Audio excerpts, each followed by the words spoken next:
Presidente Abinader, venga ese güey, ven palabra güey.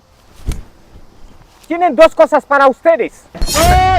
Tú dices, cierre la frontera hasta que haitianos bloqueen el proyecto El Canal. Tú no estás burlando, tú no estás crasando. ¿Qué Dios te crasando cuando Abinader? Bien controlando, mal calculando. Nosotros haitianos, no volando. Abinader, bien controlando, mal calculando. Abinader, nosotros haitianos, no estamos volando. La noche, no volando. Tú cierras la frontera el día, de noches, la noche, no volamos para en leo, à la chez d'Abondo. On a passé d'eau, on a fait guadio dormidos, pour nous passer sur pour nous acheter dos. Et puis là nous tournons même, il a réveillé dos. Abinader, on est boulando.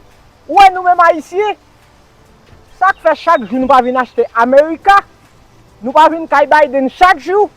C'est parce que dos, nous fait l'emmerde. Nous fait l'emmerde, nous fait pour nous pas mourir dans l'emmerde. C'est celle l'emmerde, nous fait. Après ça, nous malfectons, nous volando, nous lugaundo, nous con volando. Pour la